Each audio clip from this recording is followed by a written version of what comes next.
Le commandement de Dieu se résume en ceci: aime le Seigneur ton Dieu avec tout ton cœur et aime ton prochain comme toi-même. Si l'on viole ce commandement, on offense Dieu. La crainte de Dieu consiste donc à veiller à ne pas l'offenser en enfreignant ces deux commandements. Elle reste positive dans ce sens-là.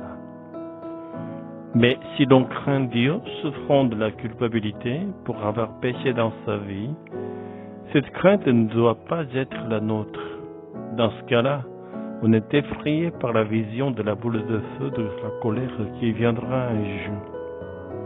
Bien sûr, nous sommes tous coupables et nous avons tous un certain sentiment de culpabilité. Pour cela, le Seigneur a pardonné par Jésus nos péchés au-delà de la loi causale, de manière surnaturelle et miraculeuse. Nos péchés sont rendus plus blancs que la neige. Nous sommes innocents sans aucune œuvre bonne de notre part si l'on reste en Jésus. Alléluia!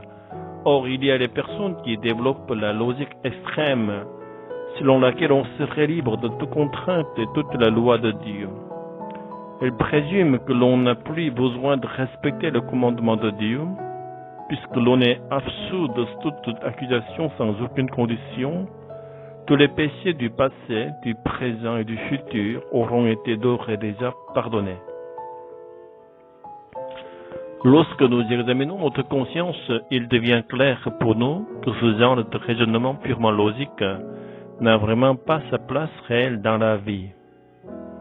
Par conséquent, le commandement biblique de craindre Dieu est toujours valable aujourd'hui. En effet, on doit veiller à ne pas commettre le péché en haïssant nos voisins sans les pardonner et les aimer. Mais en fin de compte, cette attitude passive, c'est-à-dire veiller dans la peur à ne pas haïr les voisins et à ne pas respecter Dieu comme il le faut, est loin de l'amour véritable. L'ordre de craindre Dieu est valable en tant que la directive, comme un garde-fou, de ne pas haïr ses voisins et ainsi pour ne pas devenir ennemi de Dieu. Nous devons toujours craindre Dieu, comme la loi le stipule, car ainsi nous concentrons le sentiment de la crainte au seul être digne d'être craint et aimé, mais on doit passer en nouveau passerelle avec l'apôtre Jean, bref, passer à l'amour sans crainte.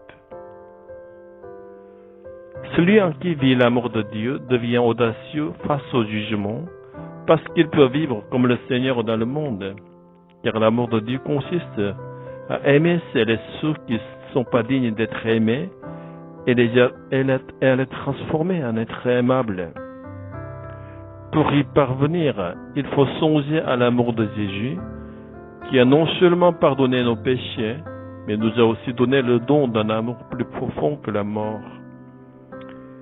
Jésus donne la confiance dans l'amour absolu de Dieu et l'audace de ne plus craindre le jugement. Le Saint-Esprit, Esprit Saint de Jésus, permet aux saints de demeurer en Dieu. Et Dieu demeure en nous. Il importe donc d'abord de reconnaître Jésus comme le Fils de Dieu. Nous avons perdu la capacité à communiquer avec le Seigneur. Nous l'avons retrouvé grâce à Jésus et le Saint-Esprit, ainsi que la capacité d'aimer Dieu. La crainte d'offenser Dieu en ne respectant pas les commandements d'amour du Seigneur est une crainte noble et louable, car il s'agit de veiller à protéger l'amour de Dieu. Mais l'évangile de Jésus est plus que cela. Il ne s'agit pas de garder les commandements de l'amour du Seigneur par nos propres moyens. L'évangile n'est pas seulement une promesse de fournir la puissance de l'amour, mais aussi la réalisation de cette promesse par l'intermédiaire du Saint-Esprit. Jésus nous a répandu l'amour de Jésus dans nos cœurs lorsqu'il a fait couler son sang sur la croix. Il nous faut croire en la puissance du sang de Jésus. C'est pourquoi on insiste tant sur le fait que nous sommes sauvés uniquement par la foi, non par les actes.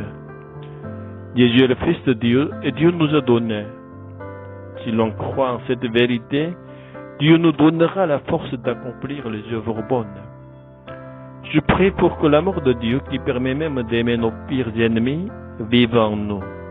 Je remets toute ma vie au Seigneur pour avoir la présence de cet amour en moi. Seigneur, accorde-moi la grâce de vivre ma vie avec cet amour sur cette terre et de jouir de cet amour pour toujours dans le royaume du Seigneur. Au nom de Jésus-Christ, Amen.